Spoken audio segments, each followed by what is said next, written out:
Hey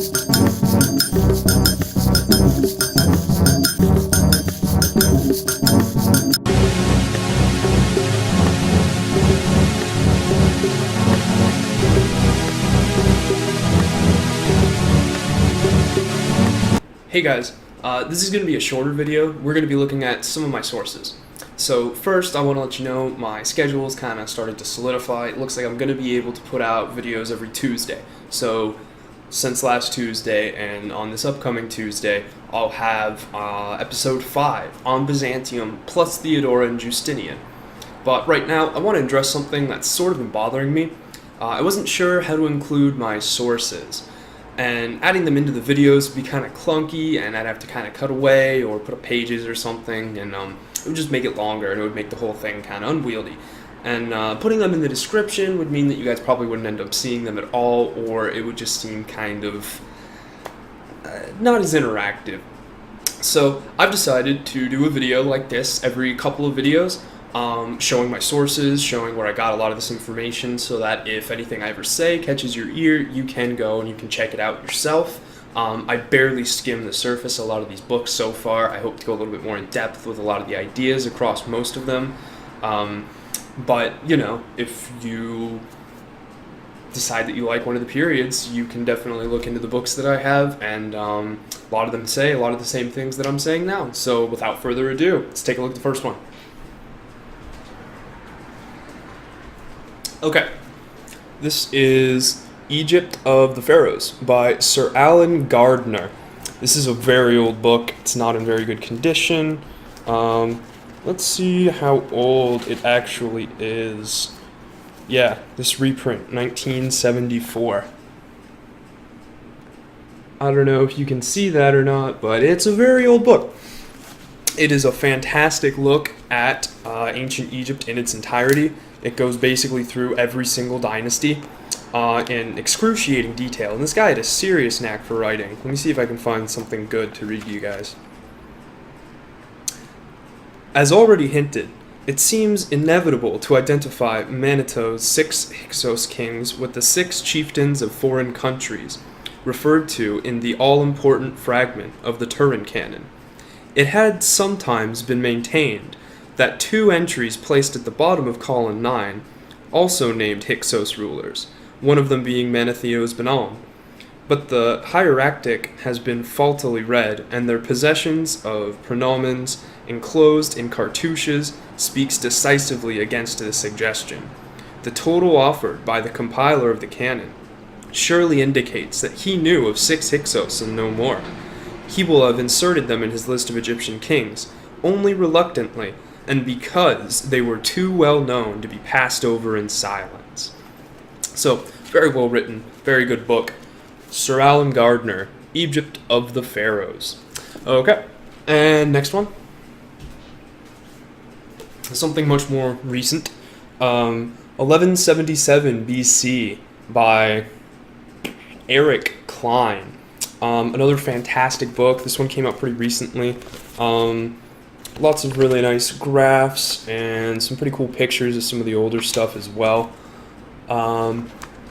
It's a very well cited book as well, which means that you can pick this book up and then you can read the books that got this guy to write this book. Let's see if we can find something choice to read out of here.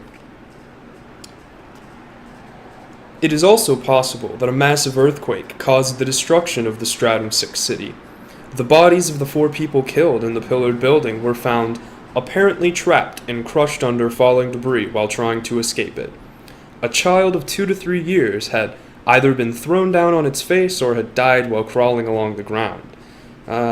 These observations, combined with the fact that no weapons were found in the debris, point to Mother Nature rather than humans as responsible agent, as may also have been the cause at any other sites toward the end of the Late Bronze Age. Arguing against this hypothesis is the fact that no other evidence for an earthquake, such as a cracked or tilted wall, was found by excavators. Moreover, the new Canaanite temple built in Area P seems to have been pillaged and looted before its destruction by fire, which would seem to indicate human involvement. Another really great look if you're interested in the kind of transition between the Bronze and the Iron Age. It's called the Bronze Age collapse because, we kind of talked about that. Like I said, I'd like to go a little bit more into it. We got the sources for it. That'll come later. Next book. Just a couple of standards from ancient Greece. Plato's 5 Dialogues, Aristotle's Nicomachean Ethics. I really used these just to kind of reinforce the standards and the way that the people thought and lived at that time. These were for the Greece video, obviously. There's a lot of really great information across a lot of different sources. I also used this really nice, the Usborne Encyclopedia of Ancient Greece. It does a really good job of covering ancient Greece from the beginning to the end, I suppose. And it's not very heavy on the information, but it's very graphic, and it shows a lot of things that you can go and further read up on yourself. Lots of legends, lots of facts about how they lived their life, that kind of thing. Very good book. So there's that one as well. On to the next one. These are a couple of the books that I used when I was doing the Rome episode. Cicero's On the Good Life, Seneca's Letter from Stoics. There you go. Both very good books. Cicero is actually very interesting. Until very recently, he was basically the entirety of how you would study for Latin. About 1% of what he actually wrote still exists today, but in that 1% is every word in the old Latin vocabulary. Let's see if we can find anything choice out of there. As to voice and breath control, and physical exercises and training of the tongue, the question is here not so much one of art as sheer hard work. The important thing is to be very careful whom we choose as our models, to make sure that bad habits do not land us in undesirable and faulty practices. It is a good thing to study actors as well as orators. The memory, too, must be trained by learning by heart as many Latin and other writings as we can. And in the course of this training program, I have no objection if the practice attracts you to the mnemonic system prescribed by the textbooks, the method which defines the various types of argument by different symbols. It's very good at giving you his idea of society and how he thought Roman society should work. Same thing with Seneca's Letters from a Stoic, both used in the Rome episode. Then I have a couple of sort of general history books. I do not have a dust jacket for this one, unfortunately. This is John Keegan's A History of Warfare. It is a very good book. It goes over seemingly the entire history of man in such a short amount of time. It's pretty great. This one's also old. Let me see if I can find exactly how old it is. Yeah, 1993. Nothing but the best vintage. So, let's see if we can find anything choice out of this one. Moltke was sent in 1835 by the Prussian army on a mission to help modernize Turkish military organization and practice. He found the experience dispiriting. In Turkey, he wrote, even the least gift becomes suspect, as soon as it comes from the hand of a Christian. A Turk will concede without hesitation that the Europeans are superior to his nation in science, skill, wealth, daring, and strength, without it ever occurring to him that a Frank might therefore put himself on par with him. In military affairs, this attitude translated into mulish disrespect. Moltke was to accompany the Turkish army in the expedition which the Ottoman Sultan sent to Syria to bring Muhammad Ali, the rebellious ruler of Egypt, to heel in 1839. It was a bizarre encounter. The Ottoman army was superficially modernized, or Christianized, but the Egyptian one very much more so. Muhammad Ali himself was very much European, a Muslim Albanian, who had first learned the superiority of Christian methods in the Greek War of Independence. Some of his confederates in the war against the Mamluks, like the French Colonel Sèvres, were reneged by the Philhellenes. Muhammad Ali's army disposed of the Ottomans in a battle at Nezib in Syria, at which Moltke found himself a bystander. It just keeps going like that. It's really hard to actually cut a piece out of this one. But it is fantastic. It is hard to put down. I would highly recommend that one if you're looking for something that kind of goes over a broader spectrum, And then I have one more. This is also a general history textbook. It's not the best, History of the Middle Ages by John M. Riddle. For as big as it is, you'd think it would have a lot more information than it does, but it tries pretty hard. It's got some pretty nice pictures. Let's see if we can find anything nice out of this one.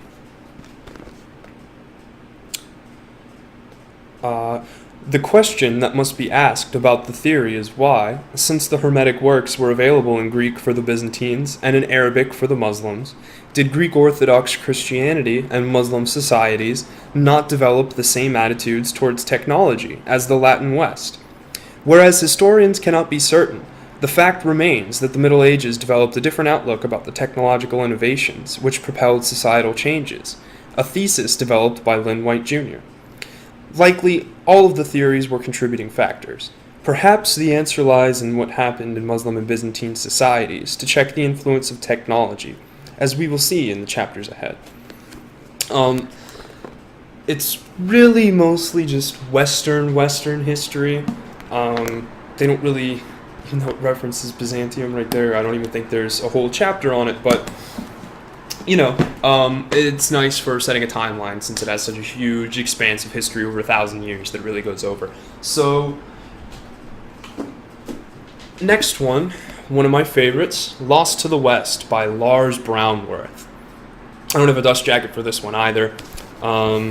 This one is pretty old, got lots of really great pictures. There's the great city itself. And let's see how old this one is. Just 2009, so it's not so bad. It's really great because it goes through the entirety of Byzantine history, 476 to 1453, and it's got a fantastic list of sources. So if you want to learn more about it yourself, you can go read his direct sources, and then you already have kind of an overview of what they're going to be talking about because you've read this book. So it's a really good place to start if you're looking to go into this kind of history. Let me see if we can find something interesting.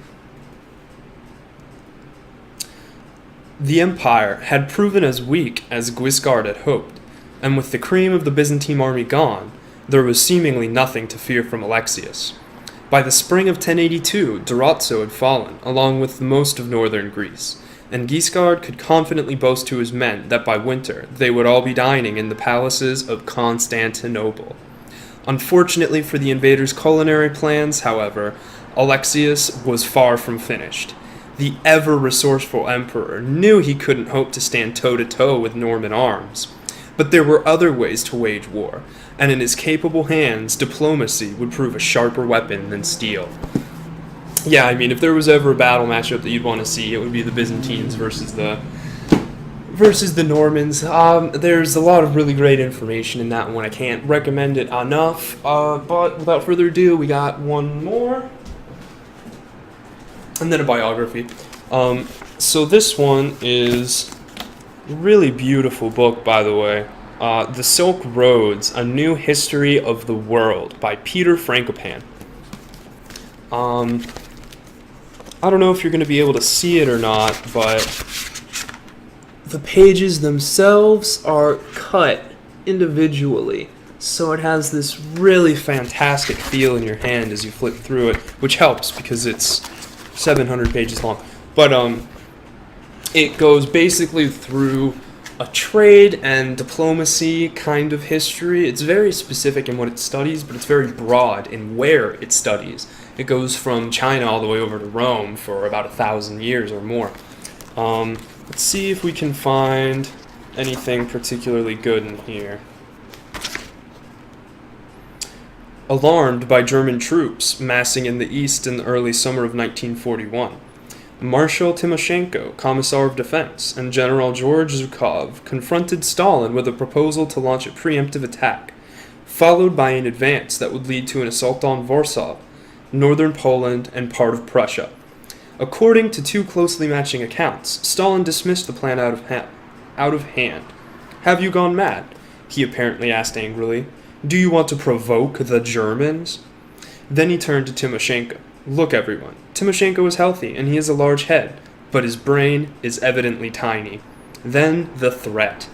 "If you provoke the Germans on the border, If you move forces without our permission, then bear in mind that heads will roll."